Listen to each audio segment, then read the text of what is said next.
Bon, aujourd'hui vidéo un peu spéciale, on est avec Monet, on sort un peu du cadre du sport, on va parler un peu de la famille aujourd'hui, c'est notre nouvelle recrue. Elle a 4 mois et demi, c'est déjà une belle bête, elle nous comble de bonheur et aujourd'hui on va voir Pasquale. Ok, salut Pasquale, on va le voir, on va se présenter. Et aujourd'hui surtout je suis avec ma beauté, c'est rare qu'on fasse une vidéo ensemble, une première à tout, et bah c'est aujourd'hui. Ça va Pasquale? Ça va et toi? Ça va? Théo Mélanie, Ça va? vous allez bien? Oui. Ma beauté, bonjour Moni. Première fois qu'il la rencontre, il s'est occupé de Maya déjà, notre première. Et puis voilà, on va voir un peu comment ça se passe aujourd'hui. Je peux te présenter rapidement? Oui, bien sûr. Moi, c'est Pasquale Serron. Du coup, je viens de Naples. J'ai fait mes études en France. Aujourd'hui, je vis à Nice et je fais de l'éducation et du sport pour les chiens. C'est un magicien, hein. Magicien, et on a déjà vu ce qu'il a fait avec Maya en peu de temps, c'est incroyable. Et puis elle l'a gardé encore maintenant, un an après. Donc voilà, on était curieux de lui présenter Monet, voir un peu ce qu'il est pour nous apprendre aujourd'hui. Et on a hâte.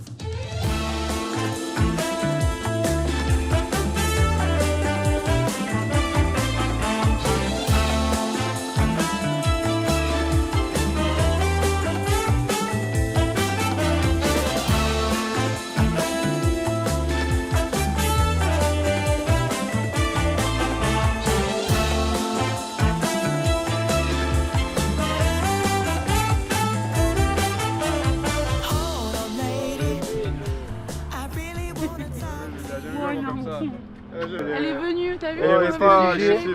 Elle Elle est restée figée, mais bon, aucune peur. Juste la queue entre les jambes, mais rien d'exceptionnel. Ok. Rien d'exceptionnel.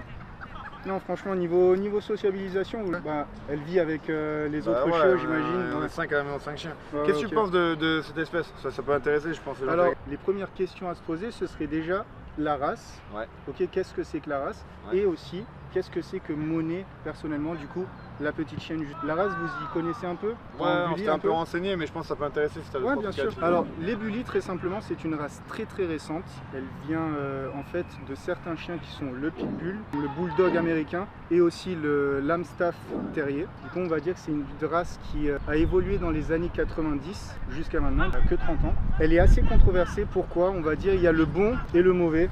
Il y a les personnes qui en ont peur. Pourquoi? Parce qu'en fait, ils l'assimilent beaucoup au pitbull, parce qu'elle vient du pitbull en soi. Elle a un peu une tête de pitbull. Et pourquoi les gens en ont peur? Voilà. Le pitbull, même si c'était à la base un chien de chasse, il a aussi beaucoup été utilisé pour le combat. Les gens, ils en font l'amalgame, ils en ont peur. Il y a autre chose, le fait qu'aujourd'hui, je pense que vous le savez autant que moi, la chienne n'est pas reconnue en tant que bully. Aujourd'hui en France, les organismes ne la reconnaissent pas. Ça, c'est très très dommage, mais bref, ce qui crée encore des problématiques par rapport à la race. Du coup, cette deuxième chose. Et sauf qu'il faut savoir que, en fait, cette race, vu qu'elle est récente, elle n'a pas été créée, on va dire, pour la chasse, pour être bergère, pour quoi que ce soit d'autre. En fait, c'est vraiment une race qui a été créée pour être un chien de famille, un chien stable, équilibré, voilà. On a mélangé certaines races, c'est devenu un chien massif, mais on voulait aussi que ce soit un chien de famille, surtout un chien de famille. Je te confirme, hein, parce qu'avec les gosses, c'est un amour. Je pense super bien avec les petites, avec les autres chiens de la famille, avec les chats, c'est Ouais, vraiment gentil. c'est vraiment un caractère incroyable. Et en fait, justement, il y a l'autre partie de la controverse que j'imagine, tout le monde le sait, que le bully, et ici on a un bully XL, c'est un nounours. En fait, c'est un nounours rempli d'amour, que ce soit avec son maître et avec sa famille. Donc voilà, on a les deux côtés, et je pense que les maîtres, surtout de bully XL, ils tiennent à le montrer ce côté positif.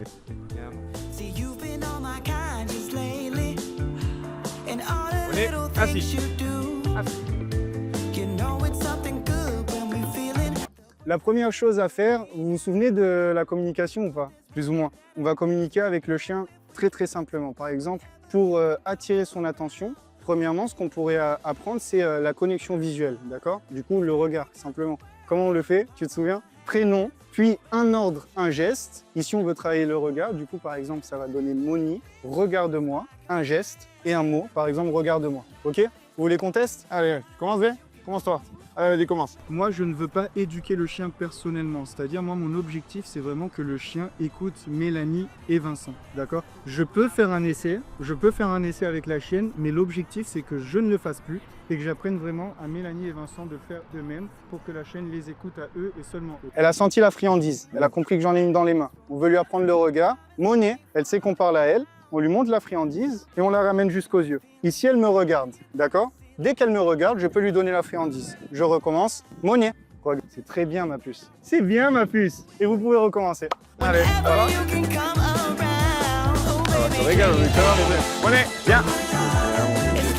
Bravo, maman. C'est ça qu'on a vraiment apprécié chez Pascal. C'est que un mec qui vient chez toi et qui sait faire avec les chiens et qui te dresse le chien en 2 minutes pour te montrer que tu sais pas faire, il y en a. Mais lui, le truc, c'est qu'il nous apprend à nous. Et c'est vraiment ça qui nous a plu. C'est qu'en fait, il se met en retrait, il nous apprend à faire les choses pour qu'on soit capable de le refaire tout seul. Et c'est ça qui a vraiment été le plus pour nous, qui nous a vraiment beaucoup servi. C'est qu'on prend confiance dans les actes qu'on met en place pour nos chiens. Et c'est ça qui est cool. Et je remercie à Vincent de me faire confiance. Alors après, on arrête les chiens, il n'y en a plus. Hein. C'est le dernier, celui-là. Monnaie.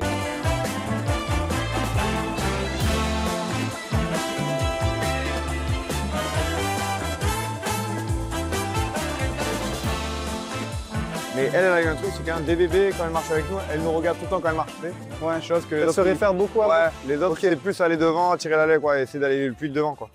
Et elle, c'est vraiment à nous regarder, voir ce qu'on fait. Non, mais c'est super intéressant. C'est super intéressant. Et puis, bah, en fait, justement, juste après le regard, vous pouvez tout travailler. Assis, couché, et toujours, en fait, dans cette harmonie-là. Un geste, un mot, et petit à petit, elle en apprendra Moi, plein. j'ai une question. Dis-moi tout. Quand tu apprends à ton chien le mot coucher, est-ce que tu passes par le assis pour lui apprendre ou tu peux lui dire directement coucher et il doit se coucher? Alors, aussi simple que ça, en fait, le coucher, on va dire que c'est un ordre comme les autres, ok? En fait, il n'y a pas d'ordre pour donner les ordres, ok? Moi, ce que je dirais, c'est qu'il y a 2 façons d'apprendre. On va dire l'apprentissage passif et l'apprentissage actif. Dans l'apprentissage passif, par exemple, tu vois ton chien assis, tu n'es pas en train de l'entraîner, ok?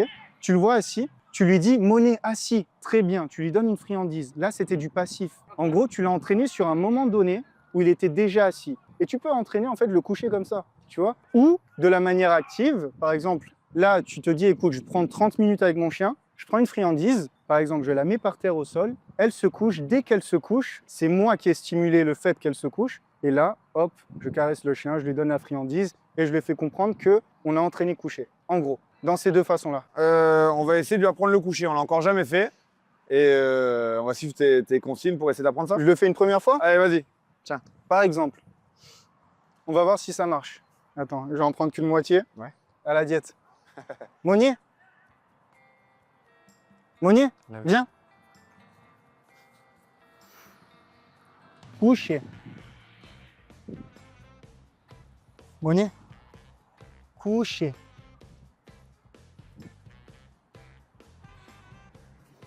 Celle qui a gagné. Celle qui a gagné. Ah oui, c'est bien, elle a mis une patte. Ce qui serait sympa, c'est, on peut le travailler des 2 façons. Ouais. Petit à petit, elle va se coucher. Mais faire le passif, par exemple, si là, elle l'avait fait juste, par exemple, 3 fois, tu vois. Ouais. En passif, tu la vois coucher, tu lui donnes une friandise, Monnaie, bien couché, bien. Ouais, j'ai compris. Et tu la récompenses, tu vois. Ouais. Mais sinon, on peut le travailler. Vous voulez essayer? Ouais, je vais essayer encore une. Allez, viens.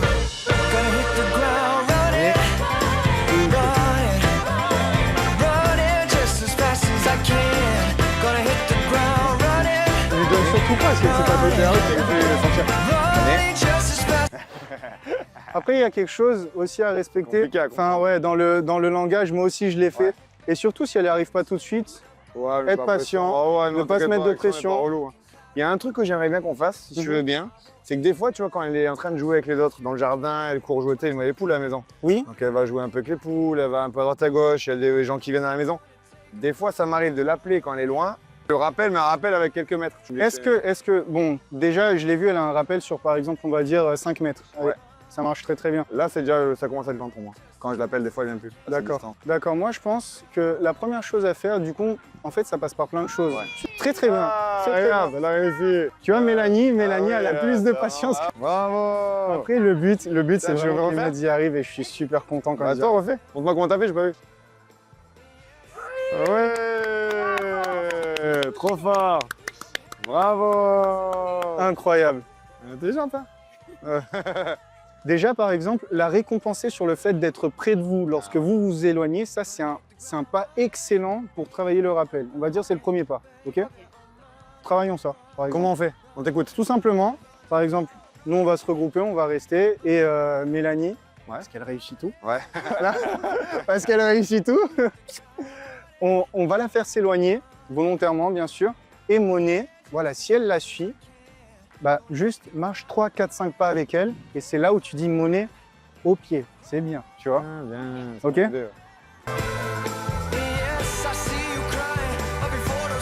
coup c'est volontaire, hein, il ne quitte pas la scène.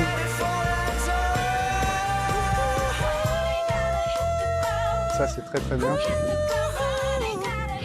Ça c'est excellent. C'est quoi, c'est bien au pied, faut dire. Exactement. Pareil, hein. Pareil, la même communication, prénom, l'ordre, avec potentiellement un geste par exemple. Tu gardes ta main ici fermée, ouverte, comme tu veux. Tant qu'elle marche au pied et qu'elle comprend le geste. Et après on félicite. Et on dit gros bisous, gros câlin, ce que vous voulez. Tant que le chien prend du plaisir. Après, quelque chose de super important que j'avais appris à Mélanie, c'est en fait, quand vous faites vos 30 minutes d'éducation par exemple avec votre chien, 30, 45, prenez du plaisir, éclatez-vous. Ouais. Par exemple, si au début, on a besoin de jouer avec Moni pour qu'elle vienne, bah jouons, ok? Par exemple, on a une petite balle, on doit la faire venir, viens, viens, viens, ok? On prend du plaisir, on court un peu, on s'éclate, et elle va s'éclater. Et c'est là qu'elle va comprendre qu'en fait, un ordre, c'est quelque chose de positif. Oui. Bref, c'est l'objectif. En fait, tu lui apprends que, par exemple, même s'il ne te voit pas, en fait, il est stimulé à te chercher, que ce soit à l'odorat et au regard. Du coup, ça crée comme un espèce de stress pour le chien, tu vois, un stress positif, bien sûr, parce que c'est du jeu. Jusqu'au moment où il va te chercher. Et ça, en fait, c'est un excellent moyen de travailler justement le rappel sous forme de jeu. Donc, pour moi, c'est un jeu à faire. Allez, je vais me cacher. Incroyable. Je peux me cacher. On retravaille quoi, là? Je vais me cacher. Allez.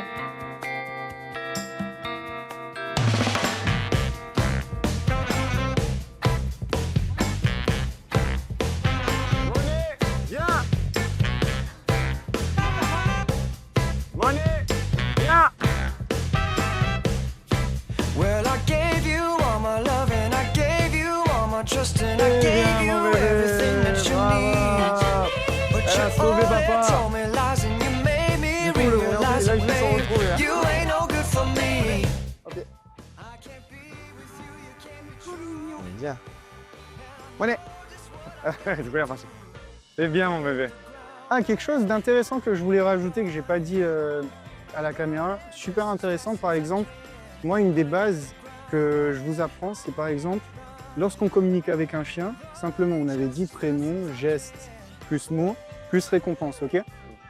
Beaucoup de gens, je pense que vous le voyez, appellent leur chien avec un bruit de bouche, vous savez. Ce qui est bien, c'est que par exemple ici, je viens de le faire et qu'elle ne se reconnaît pas.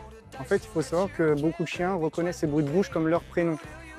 Et le point négatif, c'est que lorsqu'ils font cet amalgame, en fait, il n'y a pas votre son de la voix, vous savez, lorsque vous faites ces bruits de bouche. Ouais, n'importe qui peut le faire. Exactement. Imaginez, quoi. Exactement, c'est pour ça que c'est super important de travailler sans ces bruits de bouche. Par exemple, ici, Vincent s'est caché, Monet vient, elle est venue parce qu'elle sait que c'est Vincent. Ok. Par contre, demain, un chien qui reconnaît son prénom par un bruit de bouche, il est sans laisse. Il y a quelqu'un d'autre qui le fait à travers la rue. Ou il traverse la rue. comme siffler ou un truc comme ça. Exactement, il n'y a plus de chien. Ouais, ouais. Donc c'est super important qu'il reconnaisse vos voix et que vous lui parlez tout le temps avec Monet. De toute façon, elle le comprend très bien et elle évolue très bien de cette façon. Pascal, parle-nous un peu de toi. Comment ça t'est venu cette passion et comment cette vocation? C'est une vraie vocation pour le coup. Hein. Vocation de ouf, on va dire. Ouais. Alors vraiment, moi à la base, on va dire, je suis passionné en général de tous les animaux.